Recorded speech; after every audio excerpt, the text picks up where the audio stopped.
Company might be capitalising on interest cost का क्या मतलब होता है, ये आज की इस वीडियो में सीख लेते हैं।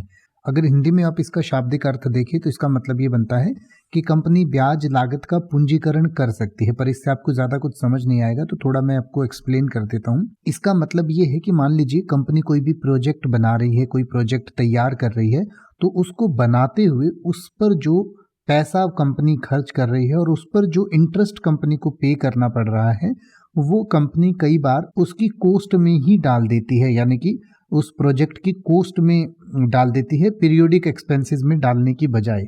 तो उसको कहा जाता है कि कंपनी जो है वो इंटरेस्ट को भी कोस्ट में ही कैलकुलेट कर सकती है या कोस्ट में ही कैलकुलेट कर रही है। यानी कि जैसे capitalising interest cost refers to the practice of including interest expenses as part of the cost of acquiring or constructing a long-term asset such as property, plant और equipment। यानी कि किसी भी प्रॉपर्टी को बनाते हुए, प्लांट या इक्विपमेंट को अक्वायर करते हुए उसमें इंटरेस्ट की कोस्ट को भी साथ में ही अगर जोड़ दिया जाता है तो उसके लिए कहा जाता है कि company might be capitalising the interest cost. यानी कि कंपनी हो सकता है कि इंटरेस्ट कोस्ट को भी कैपिटलाइज कर रही हो, या जो भी प्रोजेक्ट या प्रॉपर्टी कंपनी बना रही है उसमें हो सकता है इंटरेस्ट की कोस्ट को भी इंक्लूड कर रही हो। Instead of recognising the interest as an expense on the income statement, यानी कि इनकम स्टेटमेंट में इंटरेस्ट को एक्सपेंस दिखाने की बजाय the company adds it to the cost of the asset on the balance sheet. यानी कि बैलेंस शीट बनाते हुए कंपनी जो है इस जो एक्सपेंस को,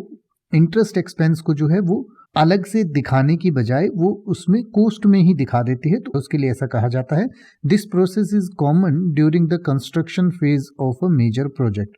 ये जो चीज़ है बड़ी कॉमन है जब कोई भी प्रोजेक्ट है उसका कंस्ट्रक्शन फेज आता है।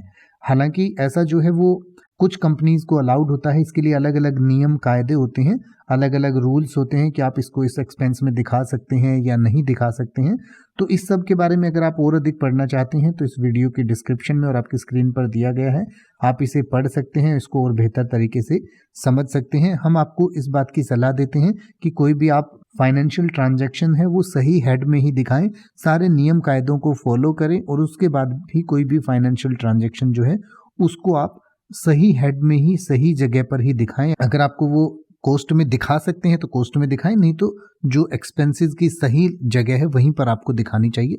और हम आपको सभी फाइनेंशियल नियम कायदों के पालन की सलाह देते हैं।